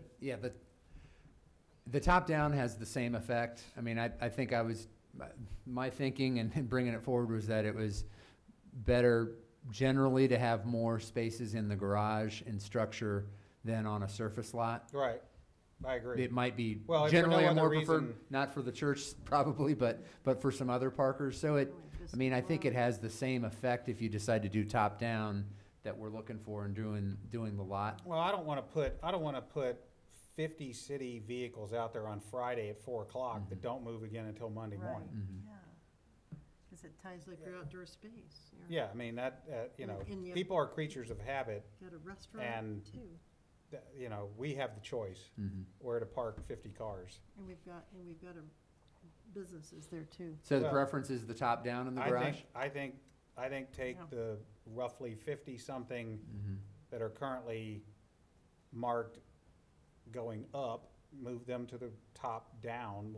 I don't want to sound, well, I'm okay with not taking the 12 or so that are on the ground floor and leaving them where they are, because generally those are people that come and go throughout the business day regularly. The ones that Yeah. generally show up at 8:30, 7:30, between 7:30 and 8:30 maybe, and generally stay put all day are, to me, I would rather the public have access to the ground and middle floors and have people that are here basically all day have access to garage parking from top down. Mhm. And then people that are department heads that, I don't know this for sure, but it seems like it's more likely that you are probably in and out throughout the day. I don't mind if those stay on the ground. But I don't want to jam up the surface lot down here at the end of the city hall with 50 vehicles for 48 hours Mhm. that basically takes in a church congregation and makes them come around to the garage, Biscuit Love and whoever, Mhm. you know. Them too. I think it achieves the same thing. I mean, I think we can approach it that way too. Thank you, we appreciate that. Yeah, you have to, yeah. Is there Thank you any, for coming. are any of those 50-something vehicles something that, and I don't have any idea of how this works, but are we having people drive up, park their personal car in the garage, then get in one of those 50 and drive it throughout the day? That does happen. That's something actually we're having a longer-term discussion about how we might manage that Well, those people differently. don't need, Or if we I- do a satellite, even a satellite parking well, that's what I was with gonna some say. things. How many of those 50 are basically a person who arrives here, gets in a city Mhm. vehicle, drives that city vehicle away, and then returns and parks Yeah. the city vehicle and leaves in their personal vehicle, that does not, in the meantime, Need to do generally have a reason to come in the building? Right, Because if that's true, those people, we could put them anywhere. right. And that's something we're looking at. It takes a little longer term in Mhm. terms of if there'd be an option to do Offsite. sort of a satellite where you could park and they could park their personal vehicle, take the city vehicle. There could be some that if they use it, and we're examining how extensive some of those vehicles are used. if they're always used by the same person, are there some options there? Even to look at a take-home option? If I had, say, And so there's some 10 things that lessen the use of I parking don't know, but I'll spaces. just, as an example, if I had 10 meter readers Mhm. who basically showed up in a personal vehicle, Right. got out of their vehicle, got in a city vehicle, drove away, and didn't come back till 4 o'clock, Mhm. they don't need to, they don't, and don't come in to City Hall or only come in briefly, they don't necessarily, Need to be there. I don't know if they, I don't know how strongly they feel about it, but maybe it's not compelling that they have a spot here Mhm. rather than, Yeah, a couple of blocks away or somewhere. and if you've got somebody that's driving the same vehicle every single day, we might want to look and see, especially if they live in the county, within the county, they could take it home. Yeah, that is something we're looking at. It just takes Yeah, it's a little longer term, option. So we wanted to bring this forward because it's a fairly straightforward change. All right. Thank you, sir. Thanks, Joe. All right, thank you. All right, let's pick up the See? pace. For, And we've got a workshop starting in 10 minutes, Yeah. so if, Paul, I may ask if there are things that we have to do? prioritize, please Yeah. What do we prioritize have- what you what do we need have a to vote get? on tonight. Yeah, what do we need? Give us just a- Condemnation of Mac Hatcher property. Yeah, there's definitely the sewer. Item 3, consideration of a request for denial of the sewer availability for 1984 Carter's Creek Pike. What's that? They need a denial so they can go to the county to get their permit from the Is that- county. Is that correct? Yeah, Is that, this property is about 6,000 feet away from a sewer line, so, it's a little bit too long for them to extend. but the county makes them come here and get a denial before they will process their approval? Right. Is that kind of how it works? Yeah. Correct. Move for Okay, approval. so we've Move done for- this countless times. Move for Second. approval. All right, all in favor, say aye. Aye. Aye. Number 4, consideration of resolution 2018-84, a resolution authorizing condemnation for the acquisition of property for the Mac Hatcher Northwest Extension Utility Relocations Project. You need to negotiate with somebody through that process. Yeah, so we're actually negotiating with one property owner right now. The other one, this is kind of a preemptive in case we need to move that because we're on a tight schedule with Mac Hatcher. Right. Okay, I move for approval. All right. All in favor, say aye. Aye. Aye. Mr. Holzen, anything else that must happen in the next 8 minutes that cannot wait until our next meeting? Yes, I really do need item number 6 and number 13. 6, consideration of City of Franklin Contract 2018-0203, Murfreesboro Road at Edward Kerr Lane, Old South Carruthers Road, intersection upgrade improvements agreement with Williamson County Hospital District. In 30 seconds or less, why should we vote yes for this? Williamson County is upgrading the signal. It needs more than what they're upgrading. They do not pay a road impact fee, so we're proposing to partner with them to do the full upgrade to be paid out of the TALK annual budget. The estimated cost is $213,334.11 for the city. Move The for county- approval. Wait a minute. What's the county putting in? The county is putting in well over $1 million into the Yeah. roadway and I signal. move for approval. Second. All in favor, say aye. Aye. You said 13, consideration of a draft professional services agreement, City of Franklin Contract 2018-0213 with the Corradino Group, Inc. for the intersection design Highway 96 West at West Haven Boulevard, Old Charlotte Pike Project. This is the one we voted on, now we're hiring somebody to do it. Yes, originally we were going to do a road impact fee offset agreement. We've decided that we're going to take it on so that we can try to expedite this project, and we need to get this professional services agreement in place to do Is that. this the end? This will be the design of it, and then beginning 6 of the months. I thought we already had the design. We do not have the design. See, We Well, picked a design a good few months Lord. ago. Are we going to have the right turn and then the other Yeah. lane? As is the the board- left the turn? design Is that you what all we voted voted Yes, for? So, yes. yeah, so we're just hiring someone to do the design that we picked. move for approval. Second. All in favor, say aye. Aye. Is there anything else What that else? must come before the committee? No, Or did, are mine we, can wait till we've next got month. 5 minutes. Well, Should no, we- I don't, Should we look at but- anything else here that we have to do? Got 5 minutes. What else? Anything else? just because we have 5 minutes doesn't mean we have to Well- use them. All right, we have items. So, look, number 5, if you don't mind. So we have a construction project, construction project at Lad Park that is, we're just looking to approve the final change order. It's, actually a net amount of negative. Oh, let's do that one. You wanna do that. Second. Move for approval. Hey, you buried the lead. All in favor, say aye. Aye. What haven't we done? The other ones we're gonna need to talk through. Yeah, Those are the things we had the public meetings on, the adjustments and striping and that kind of stuff. Those aren't things you can do Okay. quickly. Okay. Is there anything else we left? Nope. No, you- Okay, thanks for coming. That's a wrap. And project. scene. All right, move. for Okay. adjournment.